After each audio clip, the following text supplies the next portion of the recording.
안녕하셨어요. 김명선 목사입니다. 전 시간에 여러분 요한복음 개요 잘 들으셨죠? 이제 오늘로부터 요한복음 본게임이 시작이 됩니다. 제가 생각해 볼 때 오늘이 요한복음 21장 가운데 제일 어려운 부분인 것 같아요. 네, 걱정하지 마세요. 제가 쉽도록 이렇게 풀도록 노력할 테니까 잘 이해해서 신앙에 도움이 됐으면 좋겠습니다. 말씀이신 그리스도 오늘 시작하겠습니다. 오늘 강의 내용은 이래요. 말씀이 뭐냐? 갑자기 말씀이 나니까 당황하게 되죠? 그래서 어렵다는 거예요. 이것은요, 철학적이고, 성경적이고, 신학적이고, 영적인 부분으로 이렇게 시각에서 풀어야 돼요. 여러분, 철학적, 성경적, 신학적, 영난 쩍쩍쩍 하는 걸 싫어하는데, 원래 말씀이 그렇게 기록되어 있기 때문에 어쩔 수가 없어요. 그렇게 접근하면서 풀어서 말씀은 예수님이라고 하는 건 결론을 도출하게 되는데, 2번은요, 생명과 빛은 오늘 다 말씀드리려고 그랬는데 양이 너무 많아서 요거는 다음 주에 말씀을 드리려고 생각하고 있습니다. 자, 그래서 오늘 본문 말씀은 이렇게 시작이 돼요. 태초에 하나님 말씀이 계시니라. 이 말씀이 하나님과 함께 계셨으니 이 말씀은 곧 하나님이시라. 오늘 이 1절 가지고선 강의를 하게 될 것 같아요. 그리고 다음에 그가 태초에 하나님과 함께 계셨고 만물이 그로 말미암아 지은 바 되었으니 지은 것이 하나도 그가 없이도 된 것이 없느니라. 창조와 그 안에 생명이 졌으니 이 생명은 사람들의 빛이라. 빛이 어둠이 비추되 어둠이 깨닫지 못하더라. 요 두 패러그래프는 다음 주에 설명하도록 하겠습니다. 왠가니 오늘 1절이 굉장히 중요하거든요. 자, 그러면 오늘 1절 보겠습니다. 태초에 말씀이 계시니라. 이 말씀이 하나님과 함께 계셨으니 이 말씀은 곧 하나님이라. 요 1장 1절이죠. 영어에는 어떻게 시작이 되냐면 in the beginning, 태초에 the word. 이 word는 말씀은요, 소문자로 쓰면 안 돼. 소문자로 쓰면 단어란 뜻이 되고 대문자로 쓰면 우리가 기독교 세계는 말씀이 되는 거예요. A lady existed, 존재한다는 얘기. 이미 존재했다. He was with God and he was God. 나오거든요. 가만히 보면요, 보세요. 빨갛게 써놨죠. 요한복음의 시작은요, 이처럼 말씀으로 시작이 돼요. 그래서 이제 이 말씀을 풀어가는 게 좀 어렵지 않겠나 하지만 절대 어렵게 생각하지 마세요. 제가 쉽게 풀어주도록 노력할 테니까요. 이 본문에 말씀이 3번 나오죠. 말씀. 핵심은 말씀이기 때문에 그래요. 그래서 이 말씀, 로고스는 비인격체가 아니라 인격체됨을 선언하고 있어요. 왠가니 보세요. 태초에 말씀이 계시니라. 그러면 이게 무슨 뜻인가 하지만 이 말씀에 하나님과 함께 계셨다고 하니까 이것이 물건은 보통 있다 그러지 계셨단 말 안 쓰잖아요. 이게 요게 인격체로구나 하는 것을 감을 잡을 수 있겠죠. 그렇죠? 그렇다면 그 인격체는 누구며 무엇을 의미하는가? 오늘 이걸 이제 찾아내야 돼요. 그래서 이 말씀 이해는 적어도 철학적이고 신학적이고 성경적이고 영적인 의미로서의 해석을 필요로 한다. 이게 무슨 말인 거 아니?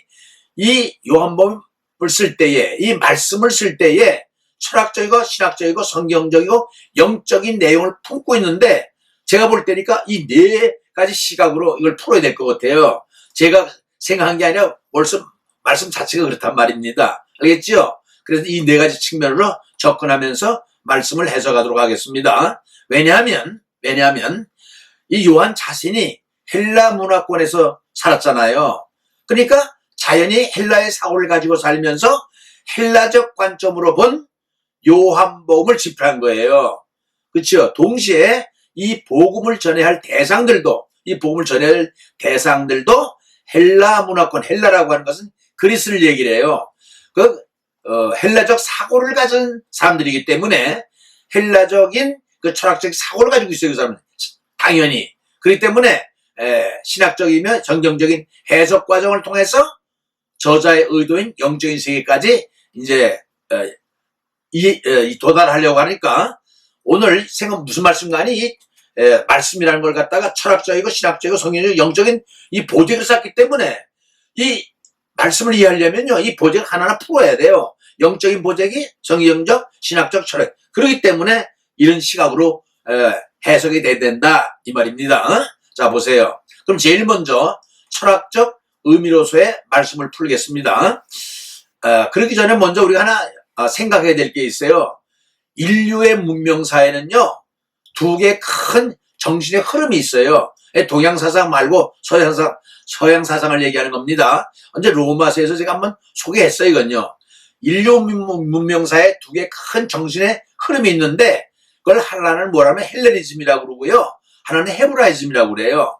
근데 헬레니즘 어렵게 생각하지 마세요. 이게 헬라가 뭐예요? 그리스잖아요. 그리스니즘이라는 얘기예요. 헤브라이즘은 히브리 사람들이 가지고 유대이즘을 얘기하는 거예요. 이 두 정신이 우리 인류 문명사를 싣고 왔다는 얘기입니다. 흘러내려왔다는 얘기예요. 그러면 헬레니즘이 뭐냐? 헬레니즘은 그리스니즘을 얘기하는 거예요. 헬라 철학의 기초를 두고 있는 사상을 얘기하고요. 헤브라이즘은 유대교, 알죠? 즉 히브리 정신의 기초를 둔 사상을 헤브라이즘이라고 그래요. 그러니까 헬레니즘이라고 하는 것은 이코르 스토아주의 플러스 플라톤주다. 이거 뭔가 하니? 이 헬레니즘은 이 두 사상이 또 뼈대를 이루고 있다는 거예요. 중심 사상을 이루고 있다는 거예요. 그래 헬레니즘의 뿌리는 스토아주의와 플라톤주의다. 이게 뭐냐? 이게 헬레니즘은요, 그리스니즘. 왜 이게 이렇게 생각하냐? 우리는 한국에 살면 코리아니즘이라고 그래요.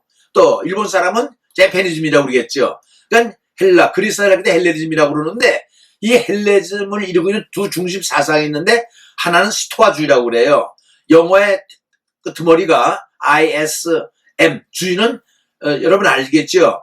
스토이즘, 스토아 학파들이 얘기하는 주장. 플라톤은 여러분 잘 알죠? 왜요? 소크라테스 제자 플라톤, 플라톤의 제자 아리스토텔레스가 얘기하는 거, 그걸 플라토님이라고 그래요. 그러면 어떻게 다르냐? 자, 설명을 합니다. 헬레니즘은 스토아주의와 플라톤주의로 되어 있는데, 스토아주의는 뭐냐면 스토아 학파들, 그때 그룹이 있었는데 그 사람들이 주장하는 걸 갖다가 스토이즘이라고 그래요. 여러분 사도행전 17장에 보면 사도 요한이 2차 전도 여행 때 아덴을 가잖아요. 그때 스토아즘이 있었어요. 그걸 얘기하는데, 왜 아덴에 많은 상들이 있었고 종교심이 강하다고 얘기하는 거 바로.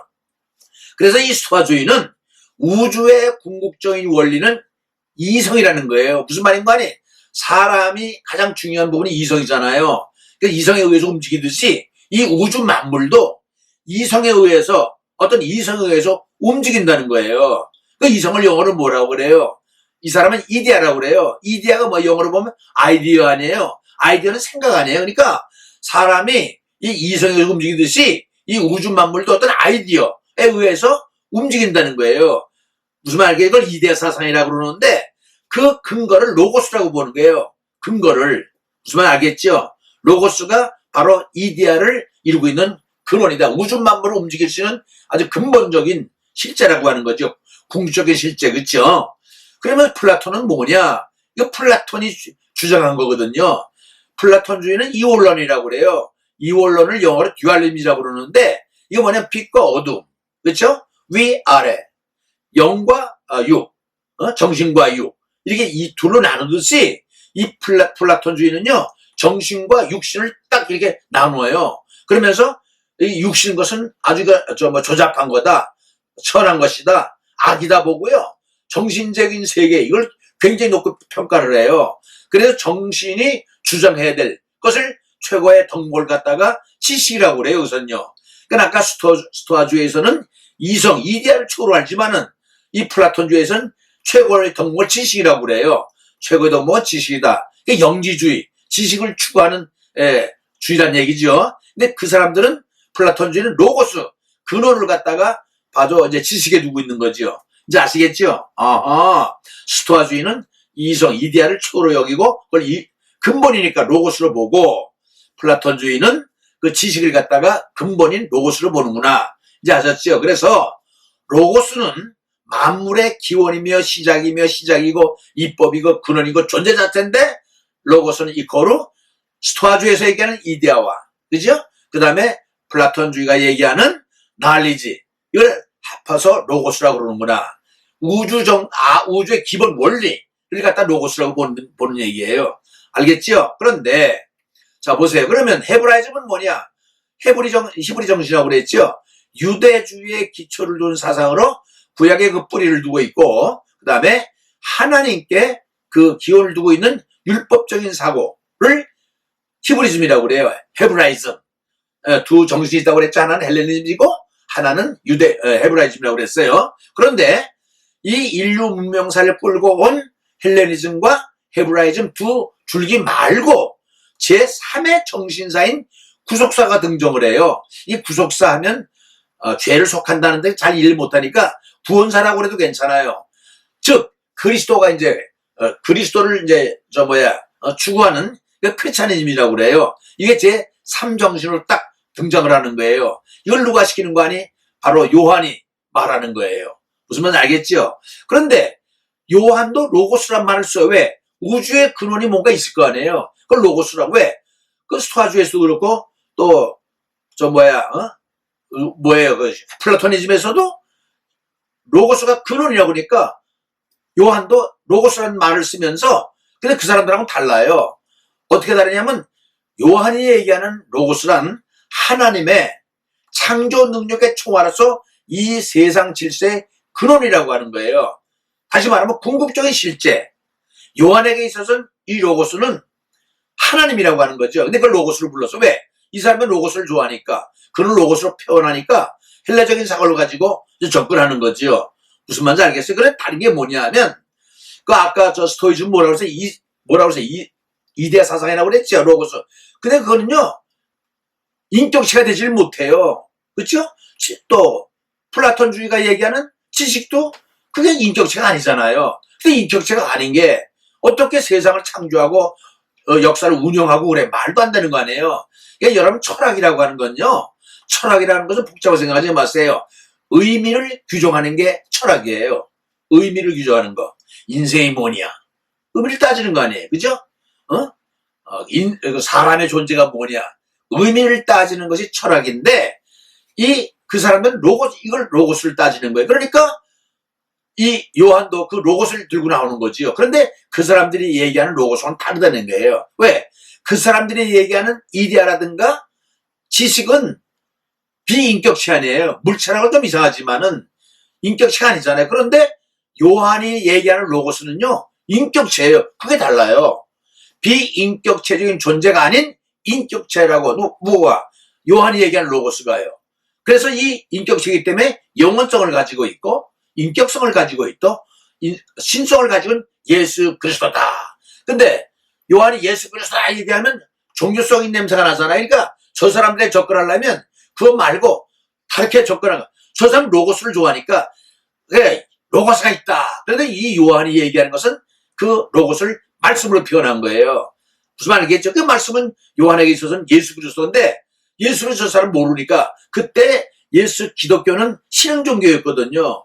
그러니까 저 사람이 이해를 못하죠. 종교적인 것을 어떻게 이해하겠어? 그러니까 저 사람들이 이해하게끔 쉽게끔 그래 로고스를 줄게. 로고스는 말씀이라 이렇게 치고 나온 거예요. 그래서 말씀을 요한복음 저주에 이렇게 소개를 하고 있는 거예요. 그러니까 여러분 묵어보세요. 아까 헬레니즘이 있고 헤브라이즘이 있다고 그랬죠. 근데 그 다음에 이제 크리스찬이즘이 나온다고 그랬는데 그 배경이 바로 여기 읽어보면 이해될 거예요. 유대인은 표적을 구하고, 그죠? 헬라인은 지혜를 찾으나 우리는 십자가에 못 박힌 그리스도를 전한다고 그러잖아요. 이게 제3의 정신이죠. 그래 유대인에게는 꺼리는 것이요 헬라인에게는 미련한 것이는데 우리는 능력이신 하나님의 그리스도. 그리스도는 하나님의 능력이 하나님의 지혜니라. 이게 고린도전서 1장 22절에 나오는 사도 바울이 얘기한 거 아닙니까? 그러니까 사도 바울의 사상과 요한복음의 사상이 똑같다는 거예요.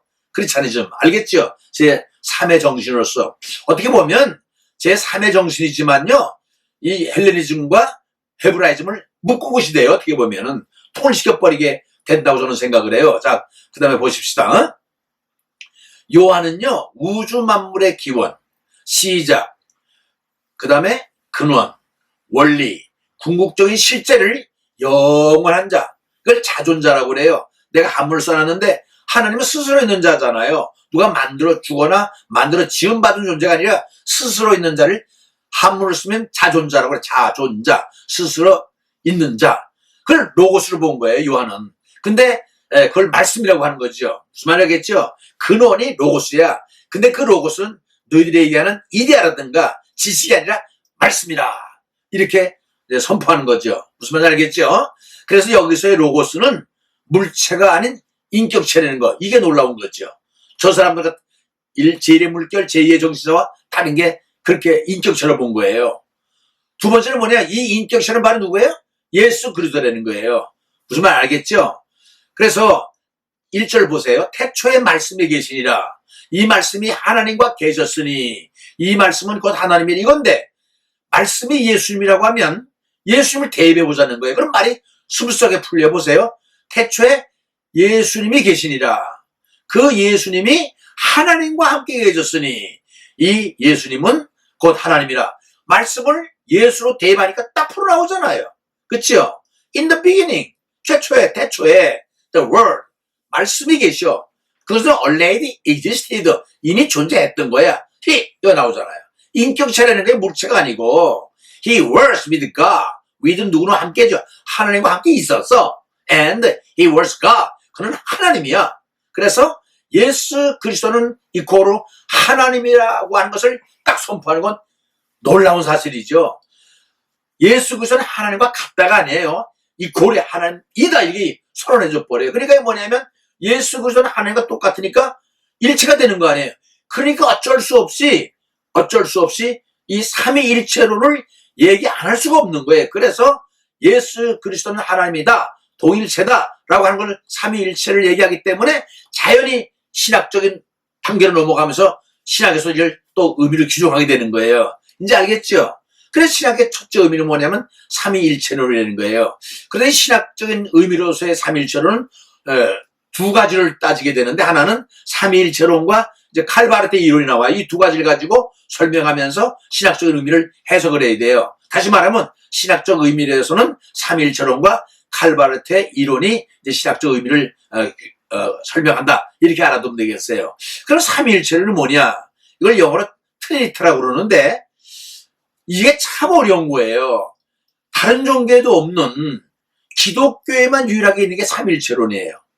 이게 또 간단하지가 않아요. 굉장히 복잡해요. 복잡한 게 까리까리 어려워요. 그래서 목사님들도 또 신학한 사람들도 평신도는 더욱이 이게 헷갈리는 게 삼위일체론이에요. 왜? 딱 부러지게 이해가 안 되거든요. 그래서 이게 일반적인 생각이에요. 어려워요. 어렵다는 것보다 좀 이게 헷갈린다는 얘기입니다. 그렇지만 설명을 해드릴게요. 자, 삼위일체가 뭐냐? 쉽게 얘기하면 이거예요. 하나님은 예수님이고 예수님은 성령입니다. 똑같다는 거예요. 그 삼위가 하나라는 거예요. 성령님은 동일한 하나의 본질로서, 이 본질 갖다가 본체라도 괜찮아요. 본체나 본질로서의 말씀이다. 세 분은 하나님, 예수님, 성령님은 본질과 본체로서 말씀으로서 하나라는 거예요. 근데 여기는 성령님은 아직도 언급이 안 됐는데, 에베소 6장 17절에 보면 성령님도 하나님이라는 말씀이 거기 나와요. 말씀이 성령님이라는 거. 그래서 이 삼위일체는 성립이 되는데, 이거 보세요. 태초에 말씀이 계시니라. 이 말씀이 하나님과 계셨으니 이 말씀은 곧 하나님이시라. 여기서 보면요, 하나님 이코를 표시해요. 예수님과 같아. 하나님은 또 성령님과 같아. 또 예수님과 성령님과 같아. 그 삼각형의 합동 조건하고 비슷하잖아요. 그런데 이걸 뭘로 생각을 하는 거 아니? 말씀으로 얘기하는 거예요. 로고스라고 얘기했죠. 이 우주 만물의 근원은 로고스니까 그 로고스가 바로 말씀이 되는 거예요. 그러니까 어떻게 보면 하나님도 말씀, 예수님도 말씀, 성령도 말씀, 하나님도 로고스, 예수님도 로고스, 성령도 로고스라는 거예요. 무슨 말인지 알겠죠? 근데 이 요한이 이 말씀을 1절 선포하면서 위대한 게 뭔가냐면 그 로고스를 갖다 인격체로 봤다는 거. 그 다음에 하나님과 동일체로 봤다는 거예요. 그래서 내가 은유법과 직유법을 이렇게 써놨는데 무슨 얘기인 거 아니? 이 말씀은 곧 하나님이라 그랬잖아요. 여러분 고등학교 다닐 때에 은유법을 배우고 직유법을 배웠을 거예요. 은유법과 직유법의 차이가 뭐냐? 은유법은 이거예요. 무엇은 무엇이다. 사람은 인생이다. 무엇은 무엇이다 할 때 그걸 은유법이라고 그래요. 그런데 직유법은요, 뭐뭐과 같은 말이 들어가요. 예를 들어서 태양과 같은 밝음, 이 같은 자가 들어가면 직유법이라고 그래요. 또 달덩이 같은, 또는 아름다운 열매 같은 인생 할 때 같은 자가 들어가면 직유법이에요. 그런데 열매는 인생이다. 무엇은 무엇이다 하면 은유법이 되는 거예요. 무슨 말인지 알겠죠? 근데 여기서 무슨 법을 쓰고 있어요? 말씀은 하나님이니까 은유법을 쓰고 있잖아요. 그것도 알아두면 알겠어요. 그리고 삼일체 무슨 말인지 알겠죠? 이것은 말씀, 즉 로고스로 말씀과 이거는 똑같아요. 저 사람들이 예수라고 하면 좀 종교성이 냄새가 나니까 아예 그 사람들의 사고방식대로 로고스다 얘기하고 그건 말씀이다. 아까 뭐라고 그랬어요? 플라톤은 뭐라고 그랬어요? 지식이라고 그랬잖아요. 최고의. 그 다음에 저 소피스트는 뭐라고 그랬어요? 그 사람들은 이데아라고 그랬는데 요한은 말씀이라는 거예요. 이제 무슨 말인지 알겠죠? 자, 그러면 삼위일체가 뭐냐? 너 이거 헷갈리기 때문에 한번 여러분에게 이해를 좀 해드리고 넘어가야 될 것 같아서 내가 따로 한번 코너를 만들었어요. 삼위일체는 영어로 트리니티라고 그래요. 이게 뭐냐면 지금도 헷갈렸지만 예전에 더 헷갈렸던 것 같아요. 그러니까 맨날 이게 하나님과 예수님과 어떤 관계고 예수님 또 성령은 어떤 관계가 이게 정리정돈이 안 된 거예요. 그러니까 왈가불가하니까 교계에서도 이 200년 동안의 이 문제를 갖다가 수리매치면 누구 하나 정리정돈해 준 사람이 없었어요. 그러니까 알렉산더 대왕 알죠 여러분? 313년에 그 기독교를 공인한 통일한 그 알렉산더 대왕이 가만히 그러다 갈라지게 되면은 이거 제국이 갈라질 것 같으니까 안 되겠다. 이걸 통일시켜야 되겠다 해가지고 모든 종교인들, 그 다음에 신앙 지도자들, 감독들 이런 사람들 한 번에 다 모았어요. 325는 어디에? 알렉산드리아. 알렉산드리아 여러분 아프리카 꼭대기 이집트 있는 데 있죠. 그 알렉산드리아 유명한 데예요. 거기에서 모임을 가지고 야 너희들이 죽이 되든 밥이 되든 하나를 결정을 해라 그래가지고 왜? 이게 분분하니까 생각이 분분하니까 하나님은 뭐고 예수님은 뭐고 성령은 뭐야 통일시켜버리려는 거예요. 그래서 그 회의가 니케아 종교회의라고 그래요. 카운슬 오브 니케아라고 그러는데 해가지고선 거기서 결정을 한 게 뭐냐면 하나님은 예수님과 같다. 예수님은 성령인 것 같다. 이게 삼위가 동시에 일체라는 것을 여기서 결정을 해요. 그런데 이게 보통 문제가 아니에요. 내 우측 코너에 그 한시방향에다 아리우스와 아다나시우스를 써놨죠. 이 신학생들도 목사님들 다 배웠을 거예요. 이 두 파가 싸워요. 이 아다나시우스는 감독이고요. 아리우스는 장로님인데 이게 충돌이 되는 거예요. 그냥 그룹이 많이 모인 사람 가운데도 이쪽에는 아리우스파, 이쪽은 아다나시우파 갈라서 뭐가 어떻게 다르냐? 둘 중에 하나를 선택해야 되는데 아다나시우스가 얘기한 게 바로 이거예요. 예수님과 하나님과 성령 같다. 그런데 이 아다나시우스는 그게 아니다 또 이렇게 얘기를 해요. 그래서 3번 보세요. 나누어질 수 없는 본질, 본체가 하나다. 이게 아다나우스는 이렇게 얘기하거든요. 그 다음에 그 본질은 삼위, 포지션이 있다는 거예요. 그러니까 아리우스는 아니다. 갈라질 수가 없다. 삼위가 아니다. 갈라질 수 없다. 이렇게 얘기하니까 이게 논쟁이 붙은 거지요. 그래서 거기서 결정적으로 이제 투표를 해가지고 이쪽에 맞냐 저쪽에 맞냐 해가지고선 아리우스가 져요. 그래서 2단으로 몰리고 아다나시우스가 주장이 맞기 때문에 삼위일체가 거기서 정리가 되는 거예요. 그래 본질은 하지만 삼위가 있다. 근데 그 삼위는 동등하다는 거예요. 좀 어렵죠. 근데 이건 뭐냐면 본질은 하는데 삼위가 있다. 삼위는 또 이게 또 하나의 본질이다. 이게 헷갈리는 거죠. 이는 독립된 인격체로서의 주체를 말하는데 여러분 혹시 이 삼위일체를 설명을 이렇게 들은 사람이 있어요. 이렇게 설명하는 목사님도 계시고 어떤 신앙 지도자들도 있더라고요. 삼위일체를 설명하는데 어려우니까 이렇게 예를 들더라고요. 아버지가 뭐냐면 아버지 집에서는 아버지가 있고 아버지가 되지요. 아이들한테. 그 다음에 부인한테 남편이 되잖아요. 그죠? 그 다음에 회사 나가면 과장이 되든 부장이 되든 회장이 되든 그러니까 아버지는 하나인데 남편도 되기도 하고 또 애들 아버지도 되기도 하고 회사에는 과장 한 사람이 이 세 가지를 다 이게 인격 위가 같다는 것을 이렇게 설명하는 분이 있더라고요. 근데 그건 아니에요. 왜냐 한 사람이 아버지가 되고 이렇게 되리지만 이 삼일체는요 한 사람이 다 하는 게 아니라 세 분이 있는 거예요. 분명히 그건 아니죠. 근데 어떤 사람도 물로도 설명을 하더라고요. 물이 있는데 이것이 딱딱하면 고체가 되고 녹으면 액체가 되고 증류하면 기체가 된다. 이렇게 설명하는 사람도 있어요. 삼위를. 그런데 그것도 마찬가지예요. 아까 예를 든 것처럼 하나가 셋의 그 기능을 가한다. 그게 아니라는 거예요. 그래서 내가 어떻게 좋게 바르게 이해시킬 수 있는 방법이 없는가 생각하다 가정이라는 걸 생각했어요. 가정이라고 하는 울타리에 아버지가 있고 엄마가 있고 아들이 있듯이 이 가정이라고 하는 본질과 본체 속에 아버지가 있고 엄마가 있고 아들이 위가 포지션이 다르잖아요. 이게 더 정확한 표현이 아니겠는가. 한 사람이 아버지가 되고 남편이 되고 과장이 되는 게 아니잖아요. 이건요. 그죠? 한 가정이란 본질 속에서 역할이 다 다른 거 아니에요. 동등되면서도 같지 않는. 무슨 말인지 알겠죠? 그래서 이거를 설명하는 것이 그래도 이 삼위일체 성경하는데 근접하지 않은가. 혹시 여러분 어떻게 생각하는지 저보다 좋은 아이디어가 있으면 저한테 전화를 주셨으면 참 좋겠어요. 저는 그렇게 생각하는 게 가장 이상적이라고 생각이 돼요. 그래서 이게 325년 알렉산드리아에서 니케아 회의를 열었는데도 아직까지 그냥 왈가불가하니까 다시 모였어요. 56년 있다가 AD 381년에 콘스탄티노플, 이게 아마 지금 저 터키 쪽에 있는 걸로 알고 있는데 콘스탄티노플에서 다시 모였어요. 그래가지고 최종적으로 여기서 삼위일체는 하나님과 예수님 동일하다. 그걸 결정을 해버려요. 그 얼마나 이게 헷갈렸으면 56년 만에 다시 모여서 니케아 회의에서는 회의를 해서 결정을 했지만 여기 381년 56년 후에는 이것은 확정을 해버려요. 그래 오늘날까지 이 삼위일체가 지금까지 인정을 하고 있는 거예요. 무슨 말인지 알겠죠? 근데 여기서 묘한 거는요. 여기서 함께 처리된 게 하나 있어요. 성령론도 마찬가지예요. 뭔가 보이면은 이거다 저거다 이렇게 판가름을 할 텐데 성령은 보이는 게 아니잖아요. 여러분 요한복음 3장 3절 니고데모가 나올 때 예수님이 뭐라고 그랬어요? 바람을 비유로 들잖아요. 바람이 부는데 어디로서부터 어디로 가는 건 뭐지 모르는 것처럼 성령도 이러하느니라. 이렇게 얘기하잖아요. 그러니까 안 보이니까 이거 왈가불가 많이 이제 논란이 벌어지는데 이게 서방 로마 캐톨릭과 동방 정교회가 분리되는 원인이 바로 이 성령론 때문에 그래요. 딴 거 아니에요. 서방은 뭐냐면 여러분 이태리는 교황청 있죠. 그 빵모자 이렇게 유대인들을 쓰고 다니는 걸 여러분 그 로마 캐톨릭 신부라고 그러잖아요.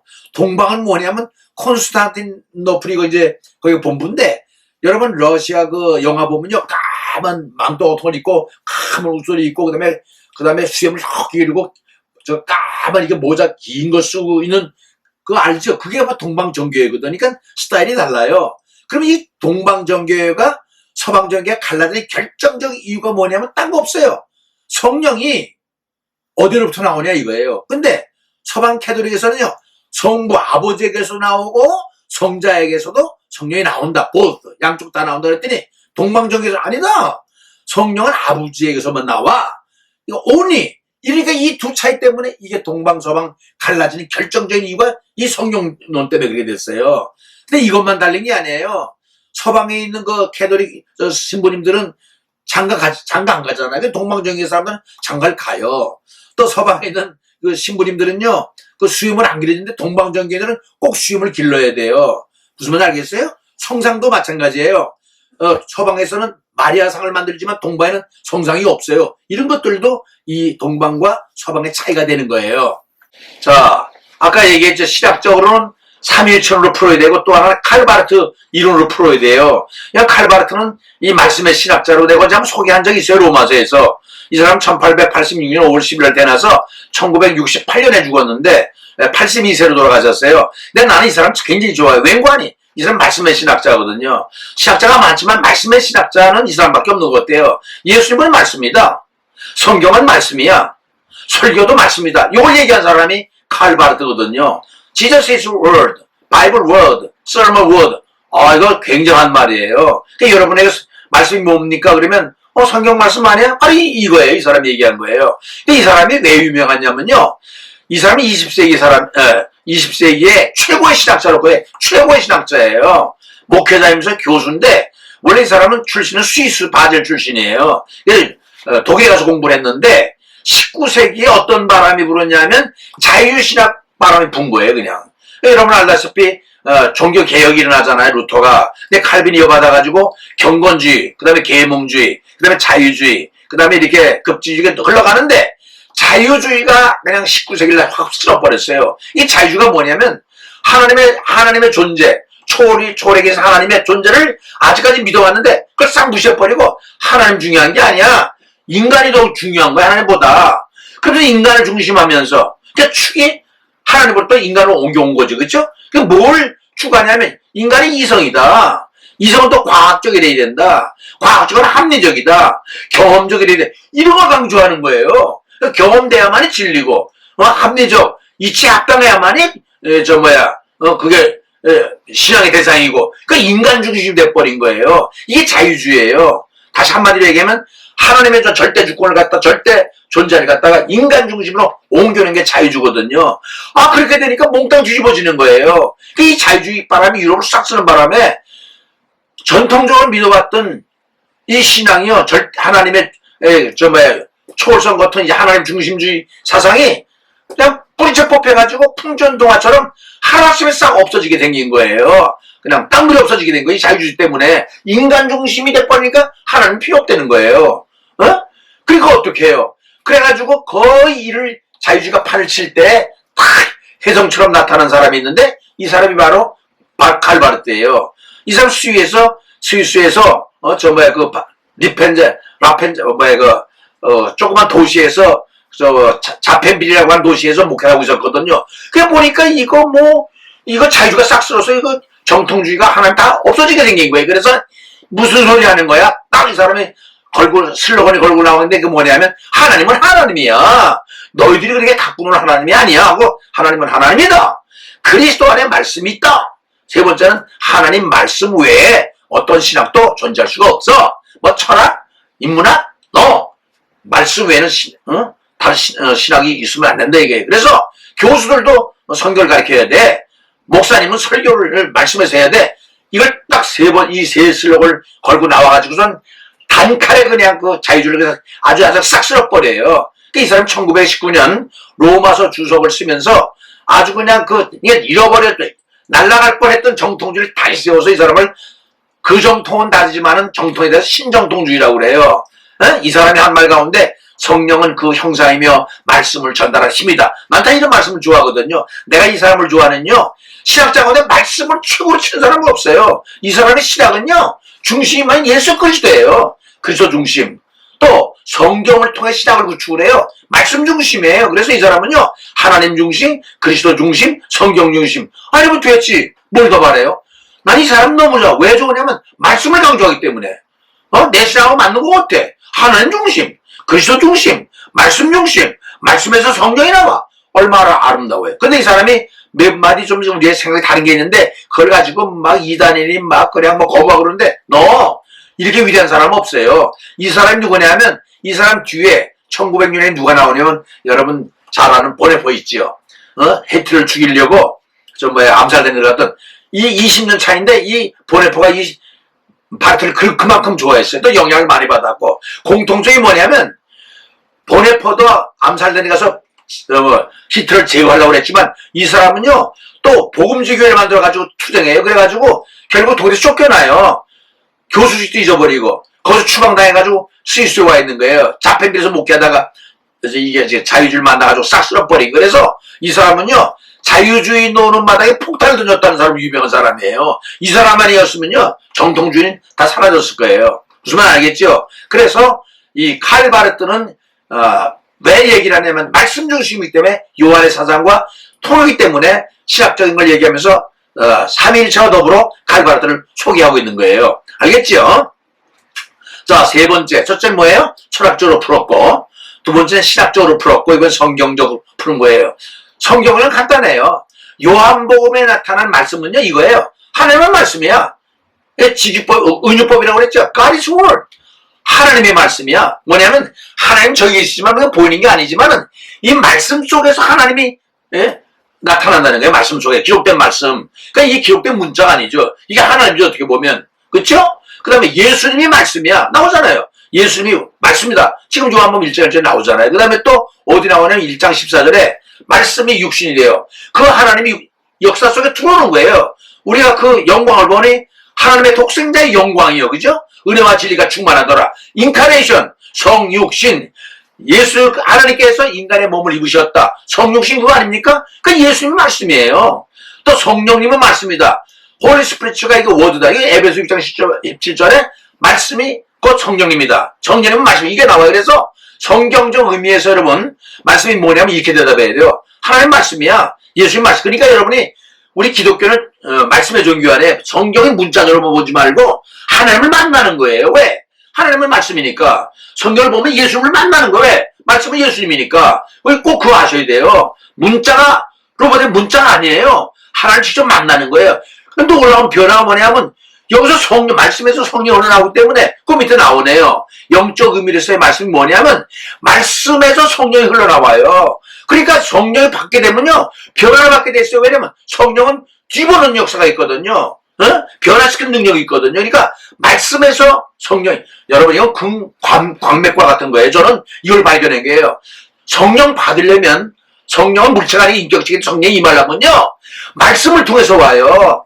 이상한 짓들 해가 성령 받는 게 아니라 말씀, 왜? 말씀은 하나님이니까 예수님이니까 그래서 흘러나오는 게 성령님인데 성령 가는 곳마다 역사를 일으켜요. 변화를 일으키니까 교회가 부흥되려면, 사람이 변화되면 반드시 성령 받아야 돼요. 그 말씀을 읽지 않고 어떻게 성령을 받아요? 그래서 말씀에서 성령이 나온다. 저는 이렇게 변해요. 말씀이 가는 곳에 성령이 따라간다. 난 이렇게 변을 하거든요. 그러면 여러분 말씀이 뭐냐? 성령님이 뭐냐? 그럼 어떤 사람은 뜨거운 거, 방언하는 거, 병 고치는 거, 그거 아니에요. 성령이 뭐냐면 이렇게 대답해야 돼요. 하나님의 영, 그리스도의 영. 이게 정답이에요. 로마서 8장 9절에 나오거든요. 물론 이렇게 대답해도 돼요. 진리의 영. 성령은 진리의 영이다. 보혜사다 얘기지만 그것도 많이 맞지만 정확한 대답은요. 성령이 뭡니까? 그러면 하나님의 영, 그리스도의 영 이렇게 대답을 해야 돼요. 어디 나와요? 로마서 8장 9절에 나오잖아. 만일 너의 속에 하나님의 영이 거시면 너가 육신에 있지 않고 영에 있나니 그리스도의 영이 없으면 그리스도의 사람이 아니라 하나님의 영, 그리스도의 영, 요게 성령이에요. 그 뒤집어 얘기하면 그리스도인이 되려면 반드시 성령 받아야 된다는 얘기예요. 그래서 제가 예수 믿는 단계가 있고 성령 받는 단계가 있다고 하는 말을 조심스럽게 하는 이유가 바로 여기 있는 거예요. 그리고 예수님이 뭐라고 그래요? 요한복음 6장 23절에 보면 내가 너에게 이르는 말이 영이요 생명이래요. 그렇죠? 하나님의 영이 성령이에요. 그리스도의 영이 성령이에요. 이거 분명히 아셔야 됩니다. 이렇게 알고 있어야 돼요. 그래서 성경적 의미, 영적 의미로서 네 가지를 통해서 이제 말씀을 푸는 거예요. 그런데 이제 다 끝났어요. 중요한 거는. 그래서 얼마나 이해했는지 모르겠지만 이게 그만큼 중요했는데 글쎄 여러분 얼마나 이해했을까요? 그런데 스킵하고 넘어간 게 있어요. 태초에 in the beginning. 그래서 이제 주장도 설명했기 때문에 말씀이 중요하기 때문에 설명하고 이제 부차적으로 태초에 이걸 하고서 마무리 지으려고 그래요. 태초에라고 시작되거든요. 근데 참 재밌는 건요. 창세기 1장 1절 읽어보세요.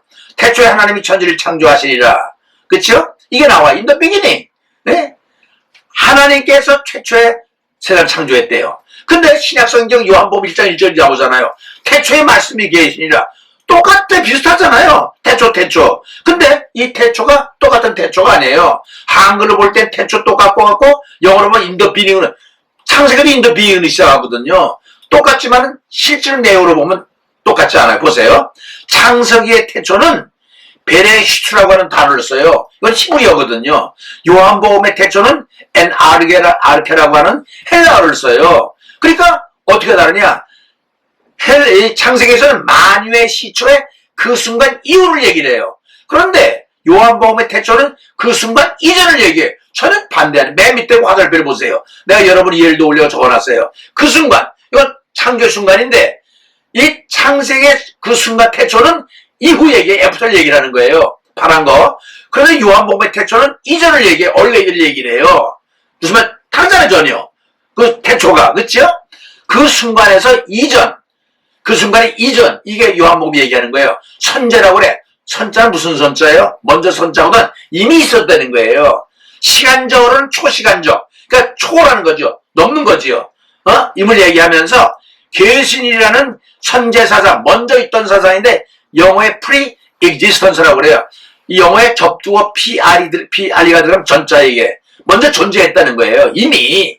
그래서 요한이 얘기하는 태초는 벌써 계셨고 이미 계셨고 계속 계신 알파와 오메가가 되는 거니까 이 창세기의 태초와는 다르다는 얘기죠. 전혀 다르잖아요. 그렇죠? 그 순간이 창조의 순간이라면 이미 그 전서부터 요한은 있었다는 거예요. 그럼 어떻게 다르냐? 보세요. 창세기는요. 천지 창조와 관련이 있어 그 순간. 근데 요한복음은요. 인간의 영적 창조와 관련이 있기 때문에 먼저 있었기 때문에 먼저 벌써 얼레이디 있었기 때문에 그걸 영적 복음이라고 그래. 그래서 세 번의 계시니가 나오는데 계시니라. 태초에 말씀이 계시니라. 이 말씀이 하나님과 함께 계셨으니 이 말씀은 곧 하나님이시라 했는데 in the beginning 태초에 이거 되거죠. The word 하나님의 말씀이 얼레이디 나오잖아요. 영어가 어떤 때는요. 좋은 때가 있어요. 한국말이 이게 안 나타나는데 원래 이미 existed 존재했다는 거예요. 그렇죠? 근데 한글에는 이게 안 나타나. 그렇다 한글 영어를 못하는 게 더 월동해요. 한글이. 그렇지만 어떤 경우에는 이렇게 분명히 짚어준다는 거예요. He was가 뭐 시간적인 그가 하나님과 함께 계셨어 이미. 이게 과거동사 썼거든. was 알겠죠? 이미 있었던 거예요. he was God. 그가 하나님이야. 그래서 태초에는 영원성을 하나님과 계시는 인격성을 하나님이시라는 신성을 얘기한다. 이렇게 됐는데 자 오늘 이제 마무리 짓겠습니다. 1절 하나 갖고 말씀을 드렸는데요. 로고스가 뭐냐? 스토이주가 얘기하는 이데아. 그 다음에 영지주가 얘기하는 지식이 아니야. 요한이 얘기하는 거는 로고스는 말씀이다. 인격체다. 그럼 무생물. 비인격체가 어떻게 세상을 만들고 있어? 말도 안 되는 소리. 그러면서 인격체라고 참 선언한 것도 중요하고요. 그 말씀은 예수 그리스도라는 거예요. 그거 대단한 거죠. 그렇죠? 그 예수 그리스도는 하나님이래요. 삼위일체. 여러분 성경 27권 가운데 신약 예수 그리스도가 하나님이라고 하는 말은 딱 세 군데밖에 안 나와요. 어디 나오면 요한복음 1장 1절 오늘 예수 그리스도가 하나님이다. 요한복음 1장 14절이 뭐죠? 정육신 나오잖아요. 그 다음에 요한 1서 5장 30절에 이런 말이 나와요. 그는 참 하나님이시여 영생. 참 하나님이래요. 예수님이 나를 본 자는 하나님을 보니 뭐 같은 게 아니라 나는 하나님이야. 지저스 이퀄 하나님이라는 건 딱 세 번 이렇게 나와요. 굉장히 중요한 것이 다 요한의 사상에서 나온다는 게 놀랍지 않으세요? 그래서 로고스는 우주 만물의 기원이요 존재 자체인데 그것이 말씀으로 표현되는데 그것은 그리스도예요. 그것은 하나님이라는 거. 이걸 알고 있어야 돼. 그러면 삼일체가 뭐냐면 복잡한 건 몰라도 돼요. 모르지만은 하나님이 있고 예수님 있고 성령이 이렇게 알고 있으면 돼요. 그래서 이 왜 말씀을 철학적이고 신학적이고 성경이 영적으로 풀었냐면 말씀을 쓸 때에 철학적이고 신학적이고 성경적 영적으로 썼기 때문에 어쩔 수 없이 이걸 해석하려니까 철학적이고 신학적이고 성경적이고 영적인 부분을 접근하면서 푸는 거예요. 무슨 말 알겠지요? 그냥 말씀은 하나님이다. 말씀은 예수입니다. 말씀은 성령입니다. 이걸 꼭 기억했으면 좋겠어요. 말씀이 굉장히 중요해요. 그래서 우리 기독교는 말씀의 종교 아닙니까? 그렇잖아요? 그러니까 말씀을 많이 읽으면서 살아가면서 하나님과 예수님과 성령을 만나는 여러분 되시길 바랍니다. 자, 얼마나 이해하셨어요? 잠깐 기도할까요? 하나님 아버지 감사합니다. 오늘 요한복음 21장 가운데 가장 어려운 부분이기 때문에 좀 이게 말씀이라는 것을 해석을 하려고 이렇게 저렇게 접근하면서 해석을 해봤습니다. 우리 보시는 분들이 얼마나 이해했는지 모르겠지만 하나님 이 듣고 보는 모든 사람들이 다 이해할 수 있도록 도와주셔서 삼위일체가 저거였구나. 말씀은 하나님 예수님 성령님이구나.